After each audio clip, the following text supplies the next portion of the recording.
rest is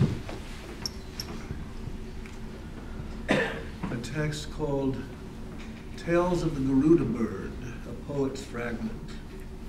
And it's a kind of read-through of the opening of the Mahabharata, the enormous Indian epic that's 10 times bigger than the Iliad and all that.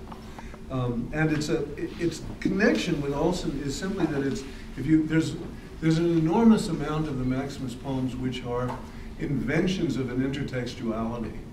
There's endlessly discovered ways of invading a text and reporting the moment of that and moving through it. And this isn't so much that, but it certainly is intertextual, and it's sort of the, somebody was saying, why were those things translations from Havelock Ellis?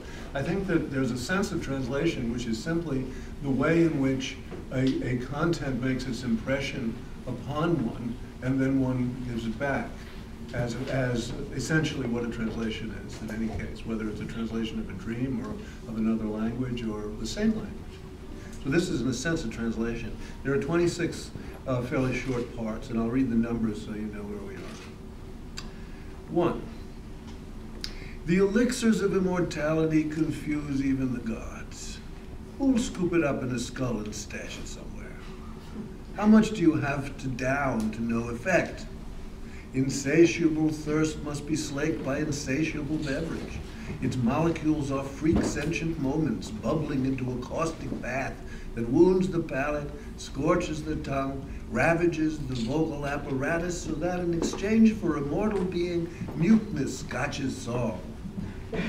You are shut up in a tower of quiet idiocy, or keep on talking while the dragon drinks down the sun. 2. Garuda, though born from an egg in an instant, was big as the sky, a fiery bird poised to burn everything. The gods that already are want to stop it, want to stop the fiery bird, because they said the bird was fire and its flight would consume them all. Then everyone came out to praise the bird. It was a raucous age, if over now. Bird fly across time gap till next times come. 3. Because everybody praised him, he was happy, and damped the fiery atmosphere his own being ignited. I was the trigger point for destiny, but I am free, he said. 4. Someone piped up, it is my nature to be a water vessel. I sit on the brink. I died in the gap of a moment and came out the other side, on the back of that fiery bird whose lunch is snakes. I think the moon said that. 5. Garuda wants to tell us about its coming into being, but whenever it opens its beak to sing or speak, 1,000 serpents vanish down its gullet. Someone has to teach the snakes to stay away from the fiery bird, the many-colored wings. 6. Then everybody came out to praise the moon god, whose pulse is time, the daily sliver of the moon, and a fraction thereof, and a fraction of that. They cut it fine, and still they could not find the escape hatch where the precious batch of juice was stashed. Forever you are honored as fame itself, they said, and made oblations. It was an epic of vows and curses, curses and vows. 7. Now snakes crave water, and when the sun beast blazes on the mountain, the snakes desiccate. So they cry with hisses and curses, snake songs and supplications, that black clouds accumulate in layers and bright rain come. And when it does, the snakes all sparkle with joy, their checkered skins twinkle and dance. 8. Now fragrant woods with tranquil lakes, where snakes were happy cottage dwellers, as it were. Gentle breezes modulate the hot weather, blossoms rain from the boughs, a holy place. But the snakes, it turned out, were terrible cheaters and had access to all this loveliness and good fortune by a black ruse, so Garuda struck a deal to cheat them. His mother warned, but still, don't swallow the Brahmins. Wind in your wings, moon on your back, fire in your head, sun overhead. Go get the elixir to buy our release from the snakes, his mother said. First I eat, Garuda said. He ate 10,000 beings, but it wasn't enough. 9. Even wise men feud over property. They hold their store in common, but one always wants to keep his own to himself. Divided store brings enmity, opportunity. You are big and mangy, stupid brother. Since you forever hold your head, you shall become an elephant. And you a tortoise that lies in the sea, the brother retorted. And so it was. Vows and curses, curses and vows. 10. The turtle and the elephant lived in a lake, not tranquil now. The elephant rears up on its back legs.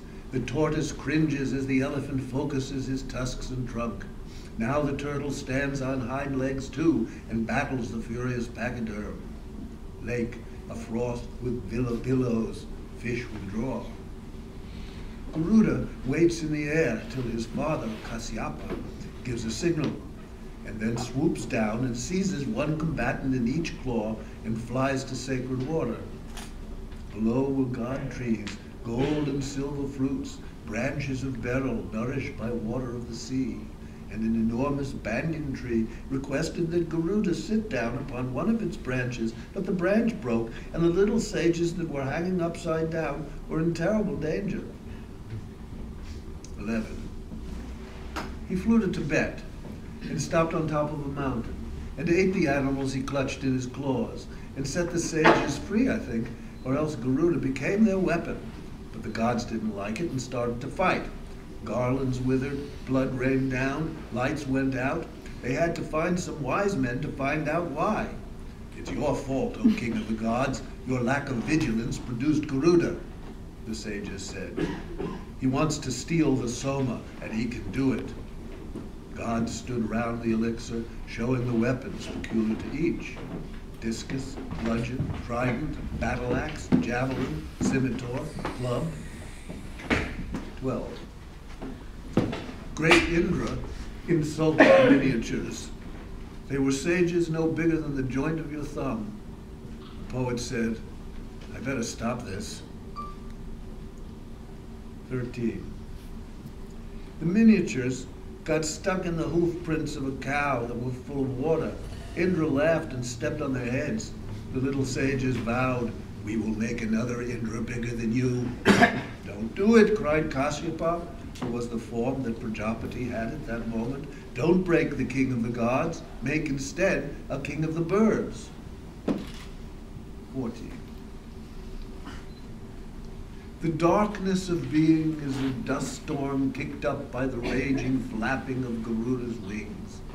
The gods were confused by the dust. Indra ordered the winds to blow the dust away.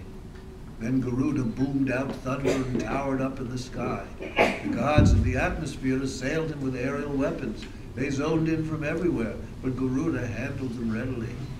The gods rained showers of blood and fell from the sky. Now to take the elixir, thought Garuda, its guardians being defeated. But all was ablaze with his flames, so he drank down the water of many rivers and spat it out to quench them. The soma remained in the midst of ever-new guardians, now rapidly turning wheels with razor-sharp accoutrements ready to slash. Garuda studied the rate of the wheel's rotation, matched it, and passed, unslashed. Now more snakes, a pair of them, whose snake-eye stares turned objects to ashes. Garuda tossed dust in those snake eyes, and they were blinded. 15. Vishnu sat in the sky, observing the business. He and the bird made a pact.